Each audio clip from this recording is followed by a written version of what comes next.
Bonjour à tous et bienvenue dans cette vidéo où je vais vous expliquer comment faire un bassin versant. Donc il faut d'abord savoir que de nombreux tutos sur internet sont faits avec des logiciels payants comme ArcGIS ou MapInfo, et les tutos sont souvent en anglais, ce qui pose beaucoup de problèmes. Donc j'ai trouvé beaucoup de tutos aussi sur comment créer une zone de bassin versant, mais pas comment en extraire un. La commande pour en extraire un sur le logiciel GrassGIS était en anglais, donc j'ai dû farfouiller pas mal d'heures pour trouver comment faire. Donc là, cette fois-ci, je vais vous l'expliquer avec deux logiciels entièrement gratuits, QGIS et GrassGIS. Donc d'abord, vous allez ouvrir GrassGIS pour la première partie du tuto. Donc alors, sur le logiciel, vous allez cliquer sur Assistant de création de secteur. Donc pour le répertoire des données SIG, vous allez créer un nouveau dossier. Moi, je vais créer bassin versant. Voilà, ok. Non, c'est pas là que je voulais le créer, c'est sur le bureau. Voilà, parfait. Voilà. Alors, le secteur du projet, donc nous, dans notre exemple, nous allons travailler sur la Brenne. Et dans le titre, on n'est pas obligé d'en mettre un, mais moi je vais mettre un, je vais mettre bassin versant de la Brenne. Donc, dès que vous avez fait ça, vous cliquez sur suivant. Donc, pour choisir le système de projection, nous allons choisir le code SPG, donc la deuxième proposition. Vous cliquez sur suivant. Et vu que nous travaillons en Lambert 93, nous allons choisir le code 2154. Donc vous appuyez sur Entrée et vous sélectionnez Lambert 93. Donc c'est le système classique en France, on va dire. Vous cliquez sur Suivant, puis Finir. Donc voilà, blablabla, ok. Donc là, normalement, il devrait nous demander la résolution de la région, donc on dit non. Créer un jeu de données, donc vous mettez un nom quelconque, moi c'est mon pseudo, alors accepter. Voilà, c'est bon. Donc vous cliquez sur le secteur du projet, la Brenne que vous venez de créer, et le jeu de données avec le nom, donc mon pseudo pour l'exemple, que vous avez choisi, et vous cliquez sur démarrer grâce. Donc pour le démarrage, le logiciel est un peu long. Ah, pas cette fois, c'est bizarre ça. Donc du coup, votre logiciel se décompose en deux fenêtres. Une fenêtre avec la gestion des couches, et une autre fenêtre avec l'aperçu des couches. Donc alors, vu que nous avons une BDLT, nous allons faire Fichier, importer une carte raster, et importer une grille ASCII S3. Donc voilà, vous êtes une petite fenêtre, vous cliquez sur parcourir, vous cherchez votre petit fichier, c'est le bazar là-dedans, voilà, BDLT, cliquez sur enfin, le plus gros, quoi, généralement c'est celui qui contient les données, donc, ouvrir. Donc évidemment, si vous avez des modèles numériques de terrain avec des formats différents, il va falloir choisir une autre importation, mais moi vu que c'est celle-ci, je vais vous donner celle-ci. Donc là, vous notez la couche qui apparaîtra dans le logiciel, le nom de la couche matricielle de sortie. Excusez-moi. Et donc dès que vous avez rempli ces deux champs, vous faites exécuter et cela va importer le fichier. Donc c'est un peu long, hein. Tous les logiciels de SIG nécessitent des PC un peu puissants pour fonctionner plus vite, et moins vous avez de puissance, plus vous allez lentement. C'est pas très français ce que je viens de dire, mais c'est pas grave. Alors, voilà, on attend.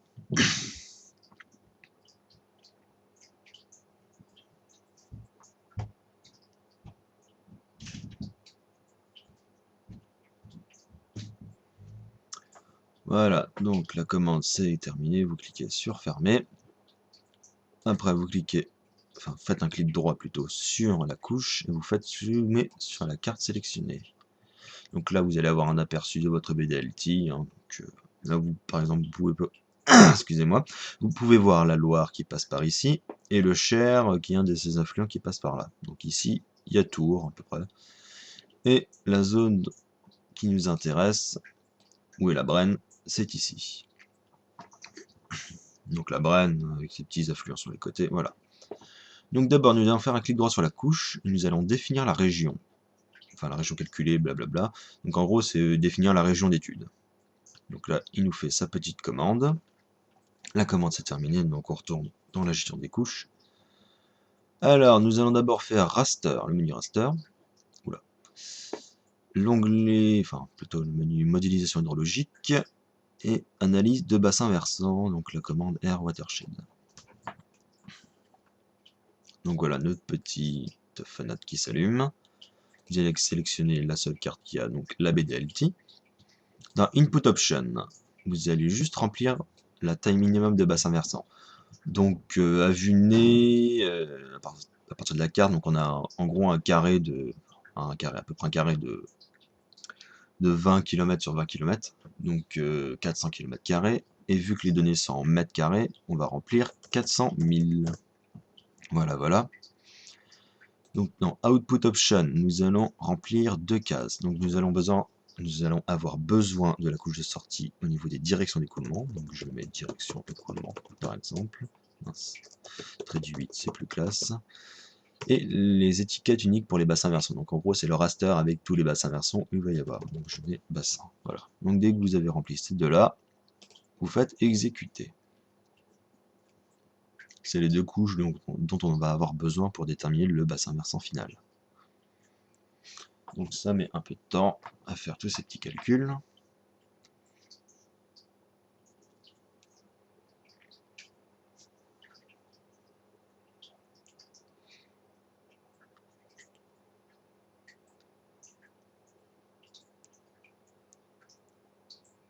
On y est presque.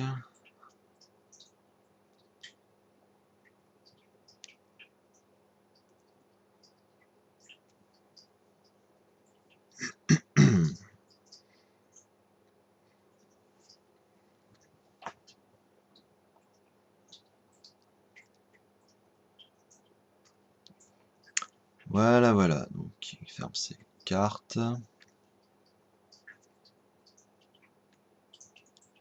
Un peu long à fermer les cartes d'ailleurs. Voilà, commande terminée. Vous cliquez sur fermer.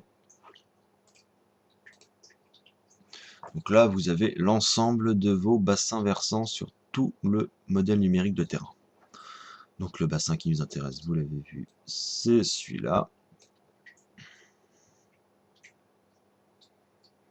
Donc c'est magnifique, en gris, donc les couleurs n'ont rien à voir, hein, c'est juste des couleurs aléatoires. Donc si on désactive la couche des bassins, vous allez voir juste en dessous les directions d'écoulement, qui nous permettra dans la seconde partie du tuto de déterminer le bassin versant unique. Donc nous réactivons la couche des bassins comme ça, et nous allons zoomer sur l'exutoire qui est tout au sud. Voilà, donc là c'est magnifique, vous voyez le bas du bassin versant, et un espèce de canal qui rejoint du coup la Loire. Donc moi j'ai pas pris en compte le canal, hein, y a pas, enfin ça sert à rien de le prendre quoi. Et du coup j'ai pris le point, enfin où vous voyez mon curseur, pour l'exutoire. Donc vous voyez les coordonnées en bas, hein, c'est l'exutoire.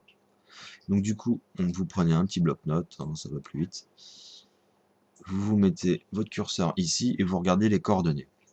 Donc là en coordonnées j'ai 537 472, point virgule, 6 703 297.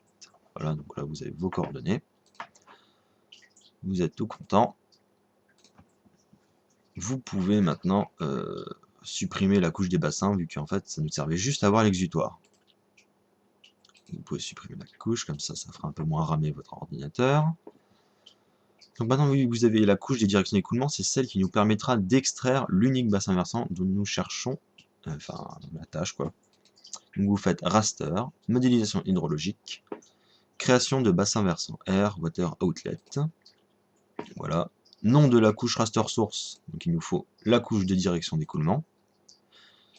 Nom de la couche qui contiendra les résultats, donc vous mettez n'importe quoi, moi je mets bassin versant Brenne, et les petites coordonnées que vous avez récupérées précédemment. Donc la coordonnée S c'est la première, 537 472, et la deuxième c'est 6 733 000 qui correspond à la coordonnée nord. Donc voilà, quand vous avez tout ça, vous faites exécuter. Et là ça devrait être un peu plus rapide que le premier. Donc il y a beaucoup moins de calculs à faire.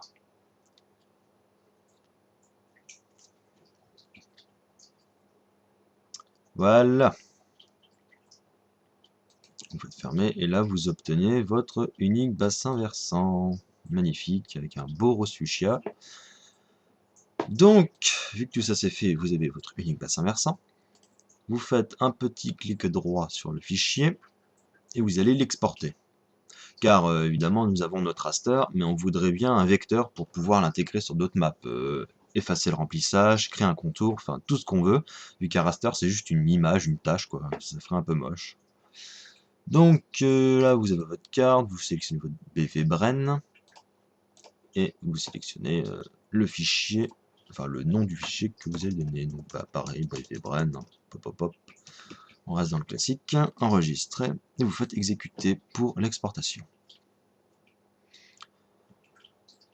Une fois que tout ceci est fait, vous allez pouvoir éteindre le logiciel. Donc fermer, blablabla, et le projet, on s'en fout. Enfin, si vous voulez l'enregistrer, enregistrez-le quelque part. Moi, je m'en fous. On est sur le tuto.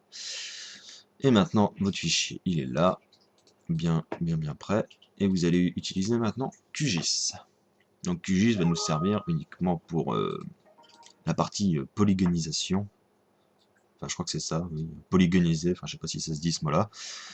Pour transformer un raster en vecteur. Donc voilà, vous avez votre logiciel QGIS et vous allez faire glisser votre petit fichier tout chaud dans le logiciel. Donc voilà, notre petit bassin versant. Donc vous allez faire le menu raster. Dans le menu conversion, vous allez choisir polygoniser raster vers vecteur. Donc là, normalement, votre fichier est déjà sélectionné, c'est le seul qui est présent. Et répertoire de sortie, donc là, j'insiste, il faut vraiment faire un répertoire parce que il va y avoir plusieurs petits fichiers, donc des fichiers de données. Hein. Voilà, j'ai fait mon fichier, enregistre. Oui, je sais pas pourquoi ça. Voilà, enregistré. Et normalement, on touche à rien du tout et on fait OK. Donc c'est assez rapide. Voilà. Donc là, voilà, vous avez votre bassin versant en vecteur. Donc dans les propriétés, on peut tout modifier, hein, franchement, c'est génial. Par exemple, vous pouvez faire juste une bordure, vous enlevez le remplissage, vous mettez les limites en rouge, vous mettez une épaisseur de 0,5 par exemple, et vous avez plus que ça, donc c'est magnifique. Hein. Vous pouvez l'intégrer à toutes vos cartes. Donc avec ça, vous pouvez faire tous les bassins versants que vous voulez, du moment que vous avez la BDLT, et les BDLT sont souvent des données payantes. Donc là, vu que je suis à l'université, c'est pour ça que j'ai les données, et c'était un de mes projets à faire. Donc voilà, voilà. Donc voilà, ceci fait, la vidéo est terminée, et à la prochaine.